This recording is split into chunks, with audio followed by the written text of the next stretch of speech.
Assalamualaikum anak-anak, selamat pagi.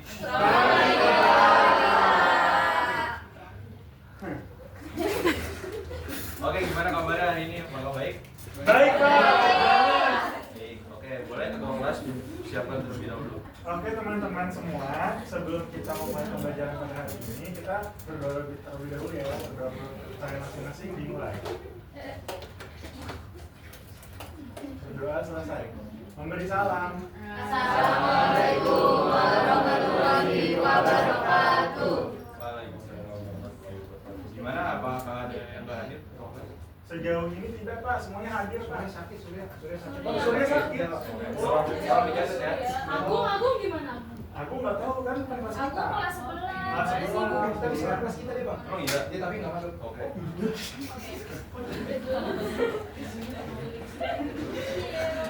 Nah, masih ada yang ingat nggak pertemuan minggu lalu kita membahas apa? Ya, betul. Boleh satu anak yang bisa merefleksikan perubahan sosial? Saya mau Pak. Aura boleh? Jadi semua perubahan yang terjadi pada lingkungan kemasyarakatan dalam suatu masyarakat yang mempengaruhi sistem sosialnya dan yang mencakup di dalamnya nilai-nilai dan pola-pola perilaku di antara kelompok-kelompok yang ada di dalam masyarakat, Pak. Benar banget Aura, masih ingat ya? Boleh tepuk tangan buat Aura? Nah, karena pada minggu lalu kita sudah belajar tentang perubahan sosial, pada hari ini kita akan melanjutkan materi, yaitu mengenai globalisasi dan masyarakat digital. Nah, tapi sebelum itu, Bapak mau tanya nih, ketika kalian mendengar kata globalisasi, apa yang kalian pikirkan? Dunia, boleh. Ada lagi? Kira. Kira, bisa. Ada lagi? Udah ya, Bang. Udah. Nah, kalau Global TV katanya, Pak. Pak, bedanya terus bedanya mana, Pak? Jadi jangan bertanya ya. Nah, kalau dengar kata masyarakat digital, apa yang kalian pikirkan? Kehidupan yang serba online, Pak. Boleh lagi? Dunia maya, TikTok, ini juga ya. Ada. Oke, terima kasih. Guris ya.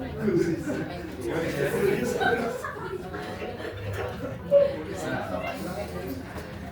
kalau dampak positif dan negatif dari globalisasi ada yang tahu nggak? Saya, Pak. Kamu? Positifnya sih kalau saya ya, Pak, akses informasi mudah, Pak. Ya. Itu menurut saya. Kalau negatifnya tuh kayak tergantung, kita jadi addicted banget, Pak, sama teknologi. Ya. Oh ya. Iya, Yola mau nambahin Yola. Udah, ya benar banget anak-anak. Jadi globalisasi ini memiliki banyak dampak ya, bukan hanya positif tetapi juga negatif. Tergantung bagaimana kita menyikapinya. Nah, karena kalian sepertinya sudah lumayan paham ya tentang materi kali ini, mungkin kita langsung aja masuk materi. Oke, Pak.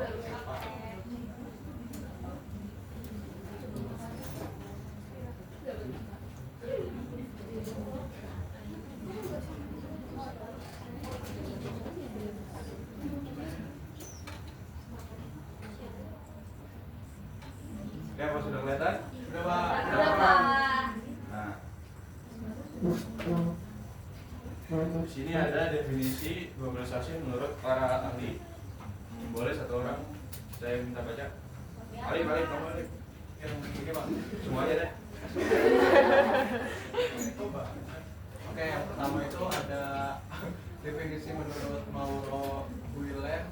Globalisasi mempermudah dan mempercepat arus pertukaran jasa, barang, hiburan, dan perpindahan manusia. Kemudahan tersebut mendukung laju perdagangan internasional, yaitu dalam bentuk ekspor dan impor yang dilakukan oleh industri makro ataupun mikro. Nah, yang kedua itu argumen dari George Ritter. Menurut Transplanet atau serangkaian proses peningkatan likuiditas dan arus multiarah yang berkembang dari orang, objek, tempat, dan informasi serta struktur. Likuiditas menunjukkan kondisi yang awalnya terbatas, kini makin mudah bergerak dari satu wilayah ke wilayah lainnya. Nah, yang ketiga itu menurut Douglas Kellner. Nah, Seperangkat relasi sosial, aliran komoditas, kapital, teknologi, ide-ide, bentuk-bentuk kultural, dan penduduk yang melewati batas-batas nasional melalui jaringan masyarakat global. Dan terima kasih Alif. Sama-sama. Nah, jadi benar banget apa yang tadi udah dibacain oleh Alif. Nah, secara umumnya globalisasi itu adalah integrasi dan interaksi antar entitas, individu atau negara yang berkelanjutan. Boleh next. Nah, di sini ada dampak globalisasi. Ada 4 bidang yang terdampak. Yang pertama ekonomi. Globalisasi mempermudah dan mempercepat arus pertukaran barang dan jasa. Kemudahan tersebut mendukung laju perdagangan internasional, yaitu dalam bentuk ekspor dan impor yang dilakukan industri mikro ataupun makro. Jadi globalisasi itu memudahkan, ya contohnya kayak memudahkan masuknya barang-barang atau jasa ke negara kita. Terus juga kita juga bisa melakukan impor ya. Kedua adalah politik, yaitu meningkatkan kerjasama internasional, misalnya kayak PBB, mendorong demokratisasi dan mendorong hak asasi manusia. Namun di sisi lain juga globalisasi bisa memunculkan konflik kepentingan, meningkatkan gerakan separatis dan melepaskan identitas nasional. Kemudian ada bidang sosial budaya. Perkembangan arus informasi dan komunikasi pada era globalisasi juga mengakibatkan terjadi pertukaran budaya baik lokal, nasional maupun internasional. Fenomena sosial yang menunjukkan dampak globalisasi di bidang sosial dapat kalian amati di lingkungan sekitar ya. Contohnya kayak banyak sekarang yang mahasiswa yang sudah berbudaya westernisasi gitu. Kemudian yang terakhir adalah lingkungan. Dampaknya itu dapat memicu kesadaran lingkungan yang lebih luas. Contohnya kayak kasus Raja Ampat kemarin. Jadi kayak makin banyak masyarakat yang tahu dan menyuarakan akan kesadaran lingkungan.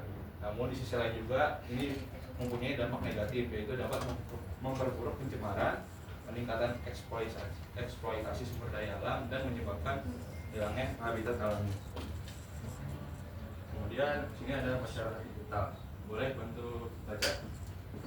Danu.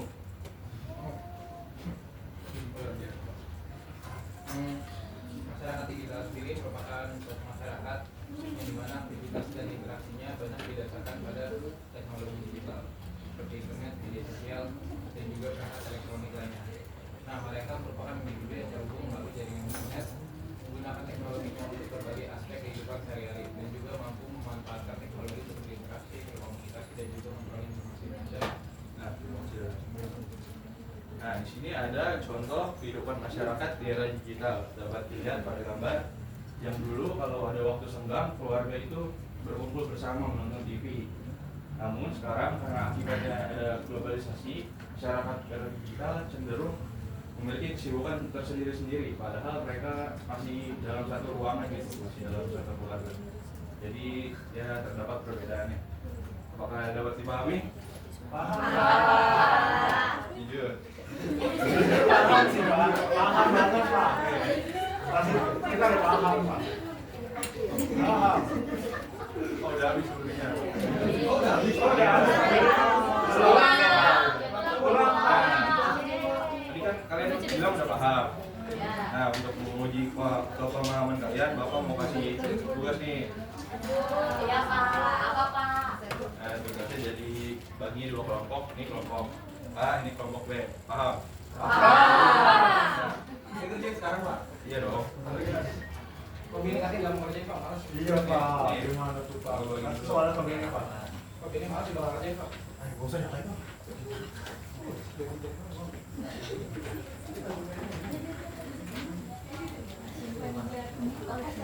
Berapa waktunya Pak?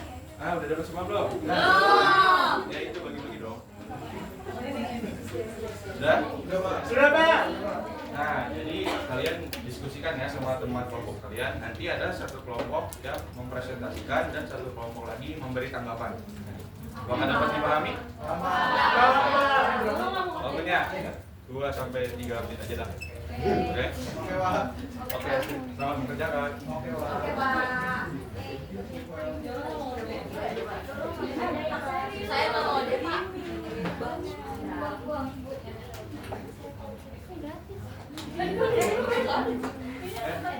Enggak siapa tuh Pak?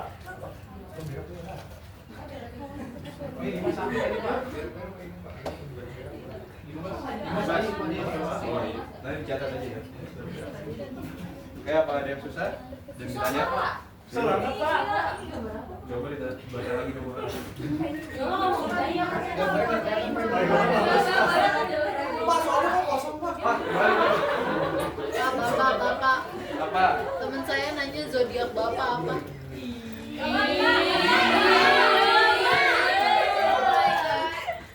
Bapak, Sagitarius.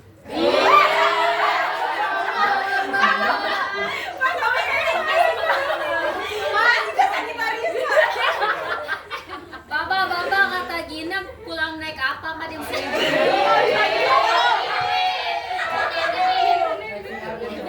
Kita berdua Sagitarius, Pak. mau nebeng Pak, katanya berdua boti Pak.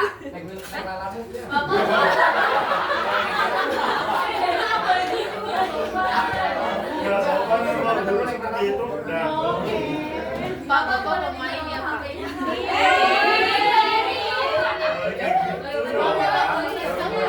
Bapaknya taker loh. Nggak mau ngerjain. Bisa saya belum? Kayaknya sudah dipakai. Bapak kata kayaknya apa? Oh terakhir tuh Budus. Sudah semua nih ya? Ya Pak. Boleh? Diam. Boleh perwakilan kelompok A melakukan presentasi terlebih dahulu. Saya mau. Oke, Indah. Jadi untuk pertanyaan yang pertama itu kan apa saja dampak positif dan negatif dari kemunculan aplikasi solusi terhadap masyarakat dan budaya kuliner lokal. Nah untuk dampak positifnya itu bisa dilihat kalau aplikasi ini tuh memudahkan kita untuk menemukan berbagai pilihan makanan. Dengan cuma klik doang kita bisa menjelajahi masakan lokal hingga masakan internasional. Hal ini tuh bisa menambah variasi dan pengalaman kuliner kita, membuat kita lebih terbuka dan terbuka untuk mencoba hal-hal baru. Selain itu, restoran yang terdaftar di aplikasi ini juga dapat mendapatkan manfaat besar. Mereka bisa menjangkau lebih banyak pelanggan, bahkan yang sebelumnya tidak tahu tentang keberadaan mereka. Hal ini bisa membantu meningkatkan pendapatan dan keberlangsungan usaha mereka, karena lebih banyak orang yang datang dan mencoba makanan mereka. Terus untuk dampak negatifnya itu, jadi banyak pemilik restoran kecil yang merasa kesulitan untuk bersaing dengan restoran besar yang lebih terkenal. Restoran besar dapat menggunakan aplikasi ini untuk menarik lebih banyak pelanggan, sedangkan yang restoran kecil ini sering kali hanya mengandalkan pelanggan setia yang ada di sekitar mereka. Nah hal ini tuh membuat persaingan yang jadi tidak adil. Lebih jauh ada kekhawatiran bahwa budaya kuliner lokal ini mulai tergeser dengan banyaknya pilihan makanan dari luar negeri yang ditawarkan. Masyarakat mungkin lebih tertarik mencoba masakan internasional. Hal ini bisa membuat makanan tradisional kita terlupakan dan mengurangi keberagaman kuliner yang ada. Terus untuk pertanyaan yang kedua, bagaimana teknologi informasi dalam hal ini aplikasi berperan dalam mengubah cara masyarakat berinteraksi dan berbisnis. Untuk peran teknologi di sini memiliki peran besar karena dalam mengubah cara kita berinteraksi dan berbisnis. Aplikasi ini tidak hanya membantu kita terhubung dengan restoran, tapi juga menciptakan cara baru untuk berbisnis. Restorannya bisa lebih terlihat dan menarik, bisa lebih terlihat dan menarik lebih banyak pelanggan. Meskipun tantangannya pun tetap ada. Tapi selain itu juga aplikasi ini memberi kesempatan bagi masyarakat untuk mendukung kuliner lokal dengan memberikan ulasan dan rekomendasi. Kita bisa membantu restoran kecil mendapatkan perhatian yang mereka butuhkan. Sudah? Oke, terima kasih Indah dan Kelompok. Boleh kita Keren banget Indah. Oke, selanjutnya boleh kelompoknya memberi tanggapan? Ya, silakan. Jadi saya itu setuju sama kelompok tentang analisis yang mereka sampaikan itu Pak, tentang dampak positif dan juga negatif dari aplikasi ini. Jadi kayak di satu sisi itu aplikasi ini tuh bisa buat hidup kita jadi lebih mudah, terus cepat menemukan berbagai pilihan kuliner. Tapi selain itu juga ada kekhawatiran gitu lah, restoran kecil kayak mereka jadi sering kesulitan bersaing dengan restoran besar yang lebih terkenal. Jadi kayak kita tuh sebenarnya bisa membahas ini lebih lanjut tentang bagaimana si aplikasi itu bisa membantu restoran kecil untuk bersaing, nggak cuma membantu restoran besar aja, misalnya dengan fitur promosi khusus atau kayak menu spesial gitu. Nah dari ini juga ada peran teknologi gitu loh Pak, kayak di kelompok sebelah kan juga udah menekankan ya bahwa ada peran teknologi teknologi dalam cara berinteraksi dengan restoran dan itu relevan. Nah, saya juga pengen nambahin kalau misalnya teknologi juga bisa digunakan untuk edukasi. Misalnya aplikasi bisa memberikan informasi tentang makanan tradisional dan mengapa kita perlu melestarikannya. Terus balik saran sih Mas untuk restoran kecil, mungkin ada cara bagi restoran kecil untuk memanfaatkan aplikasi ini. Mungkin mereka bisa berkolaborasi dalam promosi atau menciptakan menu khusus.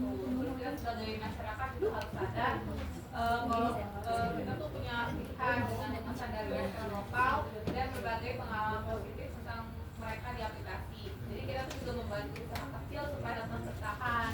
Nah, kesadaran itu juga penting banget buat kita supaya bisa terus menghargai dan menghasilkan kuliner lokal yang kaya akan tradisi. Gitu Pak. Ini keren banget. Boleh tepuk tangan. jawabannya. Terima kasih kepada kedua kelompok. Jadi ya diskusi tadi juga sudah cukup bagus ya. Kelompok A tadi sudah memaparkan secara jelas, membahas baik sisi negatif maupun positifnya juga dari penggunaan pemesanan makanan online. Nah, menariknya kalian tidak hanya berfokus pada kemudahan teknologi, tetapi juga menyoroti dampaknya terhadap usaha kecil. Terus juga kelompok B juga sudah sangat bagus, tidak sekedar menyetujui, tapi juga menambahkan ide-ide atau solusi yang konkret seperti fitur promosi khusus tadi, edukasi dan tentang makanan nasional. Oke, karena sudah selesai materi kita hari ini. Siapa yang mau merefleksikan? Kamu boleh. Oh iya. Sekali. Globalisasi ini adalah proses percepatan pertukaran barang, jasa, dan informasi yang mengubah cara berinteraksi dan bertransaksi. Itu dampaknya meliputi peluang industri, dan juga tantangan seperti pencemaran dan hilangnya budaya lokal. Masyarakat digital ini dibentuknya melalui perkembangan teknologi, terutama internet, yang menjadikan interaksi sosial berlangsung secara daring. Meskipun memudahkan koneksi unsur risiko seperti hoax dan ancaman privasi. Jadi perlu keseimbangan dalam memanfaatkan globalisasi dan juga teknologi sambil menjaga nilai lokal dan global. Ya, oke, terima kasih. Boleh tepuk tangan buat Bapak. Nah, karena materi pada hari ini sudah selesai, Bapak mau ngasih tugas nih buat kalian. Terus Nggak mau. Pengen doang kok, Bapak. Oke, Pak. Iya. Kalau gitu Pak, kata kita boleh Pak. Kasih tangan boleh Pak. Lima aja. Deadline-nya minggu depan ya. Kalian bisa buka buku paket sosiologinya halaman 73 kalau nggak salah. Nah, Tugas itu doang kan, Pak? iya itu doang. Alhamdulillah, Pak. Gampang kan? Ya, gampang Pak. Nah, sebelum menutup, Bapak juga mengingat ini tentang materi pertemuan minggu depan. Ada yang tahu apa? Ada yang tahu? Sudah, Bapak kasih tahu aja. Nah, materi minggu depan itu kalian akan membahas tentang perkembangan masyarakat digital dan juga respon masyarakat terhadap. Oke. Tuh. Belum nih, belum. Iya itu. Hah? Enggak. Oke, karena sudah selesai, boleh ketua kelas disiapkan. Oke, teman-teman semua, karena kelas hari ini sudah selesai, kita akan berdoa untuk pulang ya teman-teman. Berdoa dimulai. Bismillahirrahmanirrahim. Berdoa selesai, memberi salam. Assalamualaikum warahmatullahi wabarakatuh. Terima kasih Bapak. Waalaikumsalam. Terima kasih ya. Terima kasih Pak. Bye.